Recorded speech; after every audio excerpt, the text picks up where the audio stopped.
എങ്ങനെയാ മംദാനി ജയിച്ചത് ന്യൂയോർക്കിൽ? അമേരിക്കക്കാർക്ക് ചായ കുടിക്കാൻ വയ്യ, കാപ്പി കുടിക്കാൻ വയ്യ. ഇന്ത്യയിൽ നിന്ന് ചെല്ലണം സാധനം, ചെല്ലുന്നില്ല. ഉള്ളതിന് വലിയ വിലയും. അവിടെ $10 കിട്ടിയിരുന്ന ചായ ഉദാഹരണത്തിന് $500 വരെ പോയി, ഉയർന്നു.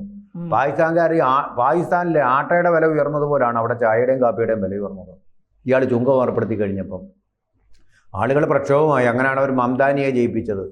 ഇന്ത്യൻ വംശജൻ കൂടിയാണല്ലോ മംദാനി. ആ മംദാനി ജയിച്ചു എന്ന്. അപ്പോൾ ആകെപ്പാടെ പിന്നെ 1 കോടി പേര് പ്രക്ഷോഭവും നടത്തി. You are not the king എന്നും പറഞ്ഞിട്ട് ജനങ്ങൾ, നിങ്ങൾ രാജാവൊന്നും അല്ല, നിങ്ങൾ മര്യാദയ്ക്ക് പ്രസിഡൻ്റായിട്ടിരുന്നാൽ മതി എന്നും പറഞ്ഞ പ്രവർത്തനം. ആകെപ്പാടെ ഇവിടെ കടന്ന് അമ്പരന്ന് പോയി. പുള്ളി ഇപ്പം എന്ത് ചെയ്തു? കാപ്പിക്കും ചായയ്ക്കും ഉള്ള ചുങ്കം മുഴുവൻ പിൻവലിച്ചു. അപ്പോൾ നമ്മുടെ തേയില കർഷകർ രക്ഷപ്പെട്ടു. കർണാടകത്തിലെ കാപ്പി കർഷകരും രക്ഷപ്പെട്ടു. വയനാട്ടിലും ഉണ്ട് കാപ്പി കൃഷി. അവർ രക്ഷപ്പെട്ട് അങ്ങനെ പടിപടിയായിട്ട് മുഴുവൻ പിൻവലിക്കേണ്ടി വരും. അല്ലെങ്കിൽ അമേരിക്ക ആകെപ്പാടെ ഇവിടെ പട്ടിണിയിലായിത്തീരും. അതാണ് സംഭവം നടക്കാൻ പോകുന്നത്.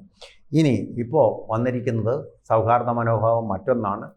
അതായത് അവിടെ നിന്ന് ഇന്ത്യക്ക് വളരെ സഹായകമായിട്ടുള്ള രീതിയിൽ അവിടുത്തെ പ്രതിരോധ വകുപ്പിൻ്റെ സഹായത്തോടു കൂടി പ്രധാനപ്പെട്ട ചിലത് നമുക്ക് കിട്ടുകയാണ്. അതിലൊന്ന് നമുക്കറിയാമല്ലോ, നമ്മുടെ നീരജ് ചോപ്രയെ ജാവലിൻ ത്രോയിൽ 1ാം സ്ഥാനം നേടിയ, ഒളിമ്പിക് മെഡൽ നേടിയ നീരജ് ചോപ്ര, നമ്മുടെ ഇതിഹാസ താരം.